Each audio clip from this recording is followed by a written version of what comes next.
Italian restaurant chain files for bankruptcy, citing inflation and higher interest rates. Brio Restaurants LLC, the parent by the way of Bravo and Italian Kitchen, and Brio Italian Grille by the way, and filed for Chapter 11 bankruptcy protection for the second time in 5 years.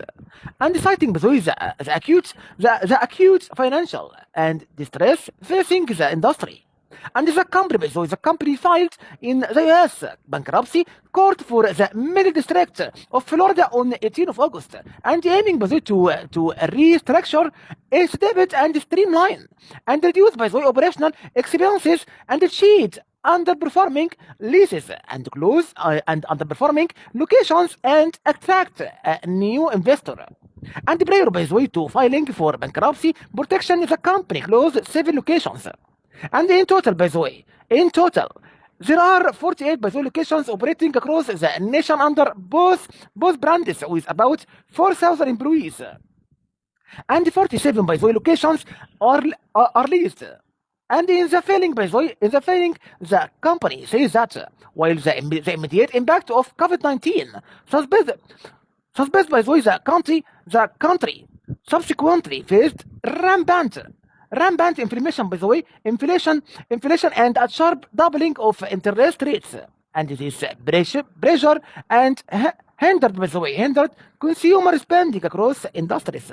And also the company said the casual dining in restaurant sector was hit especially hard, and restaurants particularly legacy casual and dining restaurants and brands were this pro-personality and affected because they operate on thin margins and rely heavily on discretionary and consumer spending and face higher sensitivity to increases in food and labor and occupancy. Occupancy costs, the company said in the filing, adding that rising prices discourage customers from dining out, while higher interest rates increased financing and costs.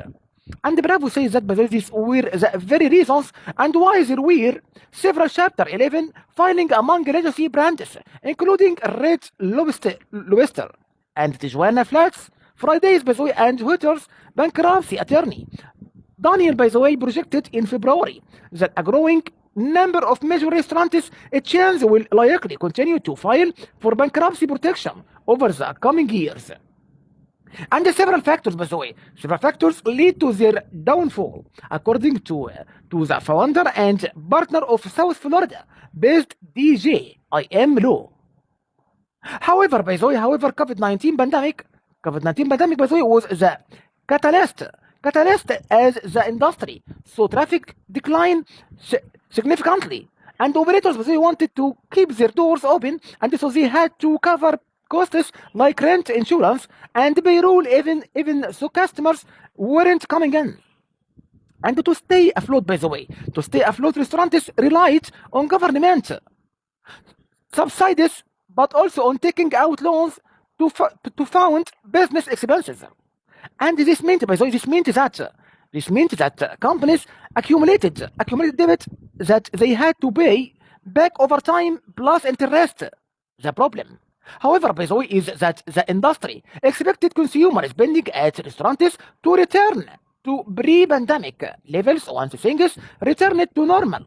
And when that didn't happen, debt-ridden restaurants were unable to repay those loans. According to the Grille top line, revenue never rebounded. According to Grille, and we say that customers never came back in full force and due to changes in their habits and spending ability. Thank you so much. Have a nice time and great day. Thank you. Goodbye.